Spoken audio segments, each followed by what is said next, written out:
in this one, we are quickly going over the diagram talking about the monopoly. So the most basic diagram you can think of with monopoly, and again, I have price here, I have quantity on our horizontal axis.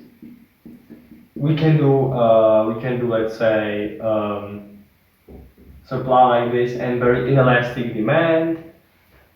And by the way, before we start talking about this diagram, I should mention monopoly is where there is very few companies in competition. Okay, usually you can imagine like just one company, the only company that produces this exact thing. So there's nobody else to buy it from, and so they have very big power over the price of that product, and they can do anything to the market because they're the only ones producing. So the consumers, if they really want the product, they're the ones they're buying it from, and they can do very much change without losing quantity that the consumers will buy, because they cannot run to any other company doing the same. Monopoly has overview on the market, and it's like the only one who's doing that product. So you get, like, as a consumer, one cannot go to a different company instead of this company. So this is demand, this is supply, or we can say marginal cost. Okay, cost per one more unit produced. Okay, if we go from 9 to 10, the change that in cost that this brings from going from producing 9 units to 10 units, that's the marginal cost at 10. Okay, let's figure out. Then the demand, you see, very inelastic, very many people want it, very high about the supply and marginal cost. And marginal revenue usually can be drawn like this. Okay, so a little less steep, starting with the demand, a little less steep. So marginal revenue, you see, actually it's going down quite steep. It's going down similarly like the demand, but a little steeper than the demand. Okay, so if they produced at the, and maybe I will do the demand even more steep so it's very obvious.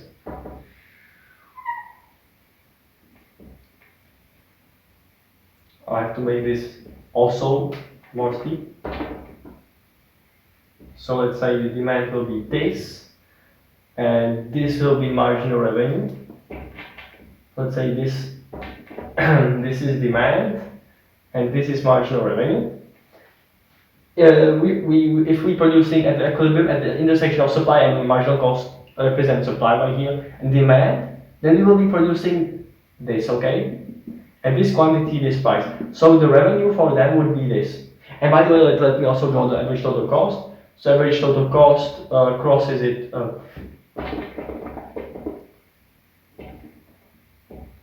Crosses like right here, and you see its lowest. It should be drawn as lowest at the point where it intersects MC.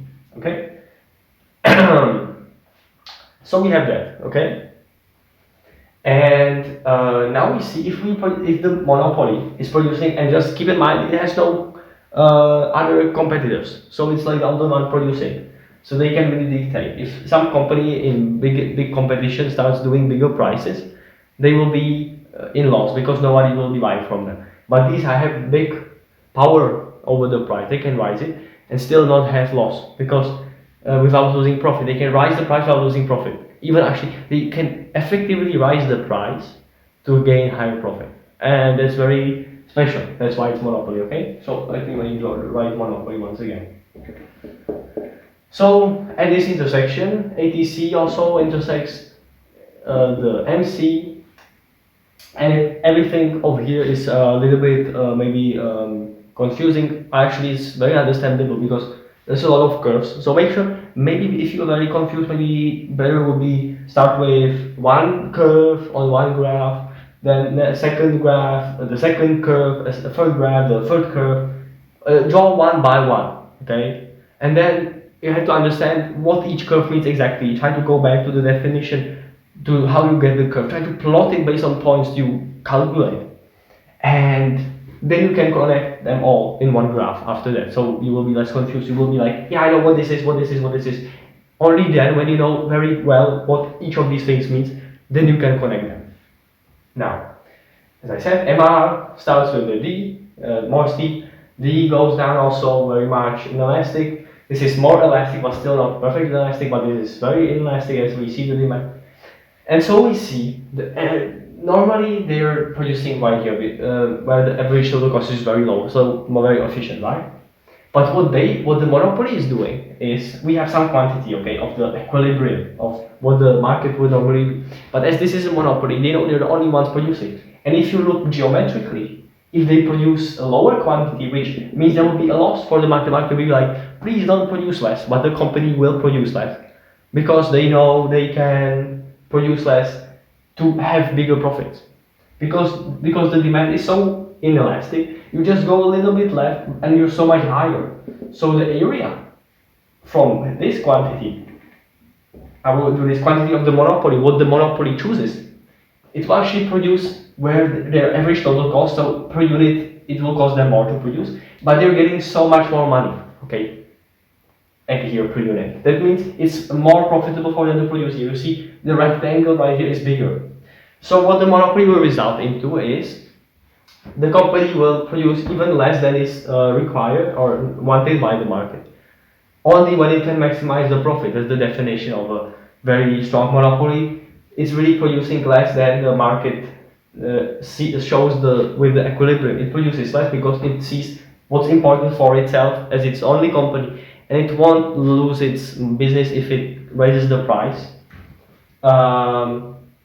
It can make more profit if it goes down in quantity because it's so inelastic the demand that they can be right here, and this rectangle still might be bigger than if they produce all the way at this quantity because the price goes up by factor. It's 2 times higher price, but it's just a little bit smaller quantity. So, and the product of quantity and price is the revenue, and that's very important to them. And you see the cost if they produce here, they will have to pay this cost, okay? So they're just paying this much more total cost.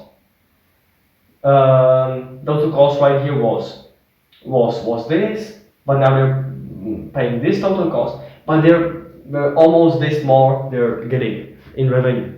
So in profit actually, because you subtract the total cost, which is the point you spot vertically from the point quantity where they decide to produce on the demand. You go down and you cross the ATC as well, and that's where the cost will tell you the quantity price. So you do this area will be the total cost, and then this area will be the total revenue, and you see the revenue, the profit here is very high. So to maximize, because in the beginning their profit was they were at the total cost, so yeah, their economic profit was 0, but that's not bad actually, because economic profit still means profit, okay? But here even their non-economic profit, their economic profit is positive, which means not only are they doing better than they would be in another business, but they are really even getting economic profit, which is, and they can maintain this in the long term. It means, as I said, here this curve, and you can see it graphically, and I would recommend you to draw this also. Think about it deeply. You go just a little bit left, and they know this, so they can go a little bit left, and they get so much more money compared to before.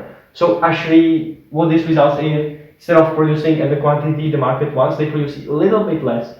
But as this is so inelastic, they know they can do it. They won't lose business because there's nobody that can replace them in production of that particular good. So they will willingly do at this quantity, and the result will be they have more profit. So monopoly works like this, and we might go deeper into explaining the attributes of monopoly in another video. And maybe a few points that we didn't mention so far, maybe good to mention in the beginning, is monopoly. It's hard to enter the market. So a monopolistic market is hard to enter. Very big barriers to enter. It's like very hard to produce that particular thing, like let's say cars. Yeah, it's really hard to have a factory for cars. So there's very few manufacturers. That's why cars are very expensive. Then they are price givers, very strong price givers. So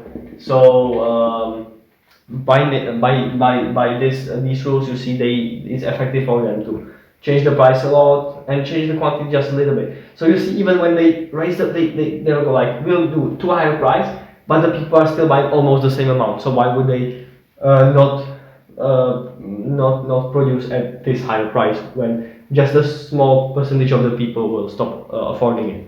And of course, there's government intervention that limits this, or government rules that limit this in happening, because monopolies try to be limited by governments, or governments try to limit monopolies because it is then very uncomfortable for the people to live to buy products for very expensive like this.